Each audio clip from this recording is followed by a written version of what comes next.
Magandang araw mga kapatid, mga kalingap. Isang mapagpalang araw sa inyong lahat. Kumusta po kayo? Yan, yung ating mga supporter dyan, yung mga minamahal nating viewers. Maraming salamat sa inyong pag-suporta, pagpanood, pag-share sa ating mga video. So ngayong umaga mga kalingap, babatiin ko muna si Kuya Bal ng isang magandang umaga, magandang tanghali, magandang gabi. Kay Ate Edna, kay Kalingap Rab, naway ligtas tayong lahat at manatiling masaya. Ayun mga kalingap, mga kapatid, ngayong araw po, no, gagawa lang tayo ng maiksing reaction, no, patungkol ito kay Daddy Donut. Alam niyo naman siguro na si Daddy Donut, sa ngayon, siya ang laman, no, ng balitang kalingap. So si Daddy Donut po talaga ngayon ang trending dahil nga doon sa nangyari. So alam niyo na siguro yun. Ngunit ang tanong ko sa inyo mga kapatid, mga kalingap, mga minamahal kong viewers, hindi kaya apektado si Rachel Morales sa nangyari sa kanyang tsuhin na si Daddy Donut, na ang tawag niya dito ay Tito? Sa tingin ko mukhang apektado si Rachel dito mga kalingap, mga kapatid, kasi iisa silang pamilya. Yan po yung ating mga tanong sa ating mga viewers. Ano sa palagay ninyo mga viewers, mga supporter? Ano sa tingin ninyo, no, yung pwedeng gawin dito ni Rachel dahil nga sa ngayon lagi pong nauugnay, yung kanyang pangalan doon kay Daddy Donut. Siyempre, isa silang pamilya. Hindi po pwedeng hindi madadamay si Rachel dito. At ang naisip ko lang, siyempre si Rachel po nag-aaral. No? Nag-aaral siya. At sigurado yan, no? May mga kaibigan si Rachel, may mga supporter na nagpapaabot ng mga comments, ng mga mensahe para sa kanya. So siguro para sa akin lang mga kapatid, no? Wag na muna ni Rachel siguro isipin. Alam naman natin, marami na po nag-a-advise kay Rachel bilang isang vlogger na pag nasa social media ka, gumawa ka man ng mabuti, may kulang. Pag hindi ka tumulong, may kulang pa din. Ibig sabihin, hindi ka dito makakakuha ng palakpak, lalo na sa panahong ito na naisalang po ang pamilya Morales, no? Ang daming haka-haka, ang daming nabuong kwento na nagbabase lang po doon sa mga nakikita natin sa video. So po, para sa akin siguro focus si Rachel, no? Andiyan naman si Relo Malalag bilang isang partner, no? Napaka-eksperensyado niyan, sanayan. So mas mainam talaga siguro na yung mababasa ni Rachel, mga kalingap, mga kapatid, wag na po niyang pansinin, no? Kung maari, wag siya magbasa ng comments. Kung maari, manonood lang siya. Wag po siyang magbasa doon sa comment section. Wag siya manood sa live kasi nandoon po sa mga live mababasa ang mga salitang masakit sa dibdib. Kaya kung ako kay Rachel, focus na lang siya, no? Ibaling sa iba. Pwede naman siya mag-vlog, pwede siya mag-charity. Ngunit wag na siya magbasa muna pansamantala. Pansamantala, wag na muna siya magbasa. Ipaubaya niya na kay Daddy Donut, no, sa kanyang tito, yung mga bagay-bagay na si Daddy Donut na lang po ang makakasagot.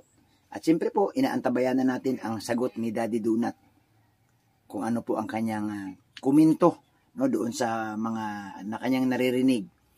At magpahanggang ngayon, tayo po tinitingnan natin kung si Daddy Donut ba sasagot.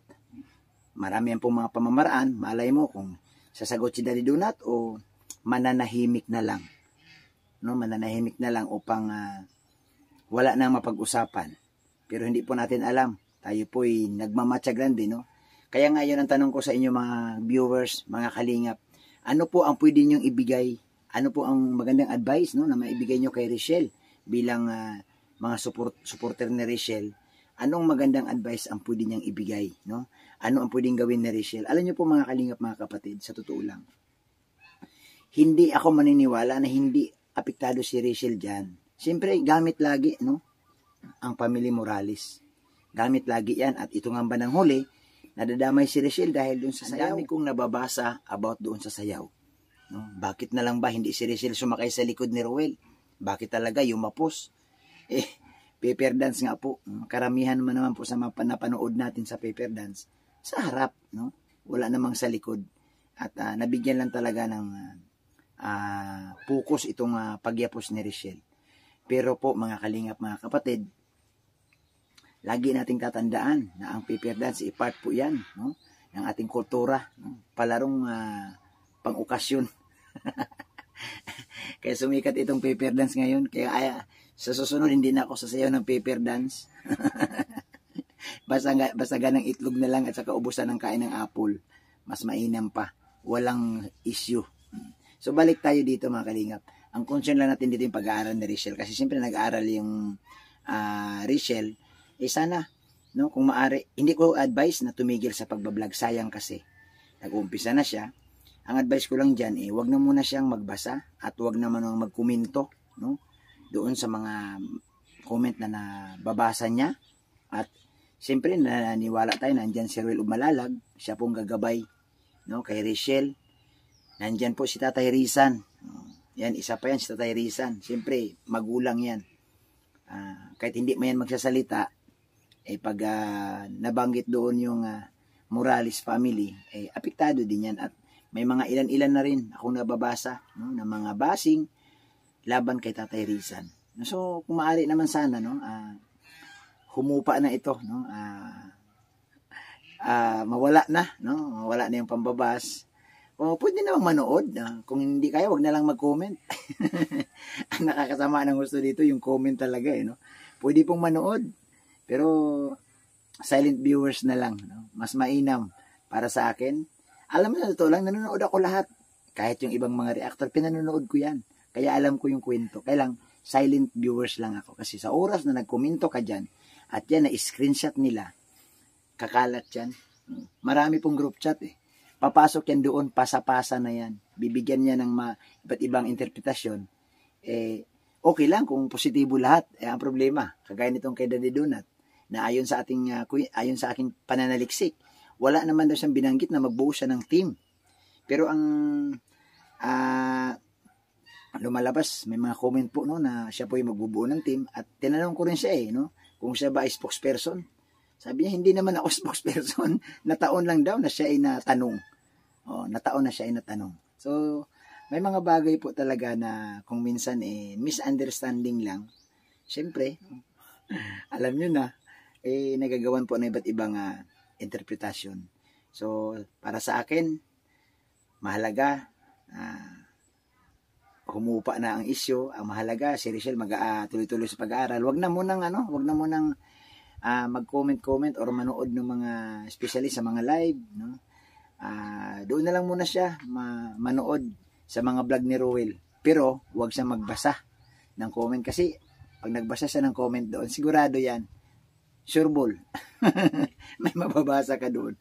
Kaya nga po, mukhang hindi maganda. At sana, no, sa mga, andyan na may mga kapatid ni Richelle, si Tatay Rizan nandyan, no, yung mga nasa kanilang paligid, advisean nyo po si Richelle na kung ano po yung makabubuti, doon muna siya, no? Para humupa ang lahat, no? Andyan din si Ruel Umalalag. Okay naman sila. Hayaan natin mag-enjoy sila, no? Buhay, buhay millennials. So, kunting unawa na rin siguro sa kanila.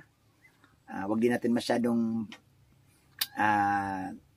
below the belt yung ating pukol kasi siyempre mga bata din yan. At tayo rin naman, no? May mga anak rin naman tayo.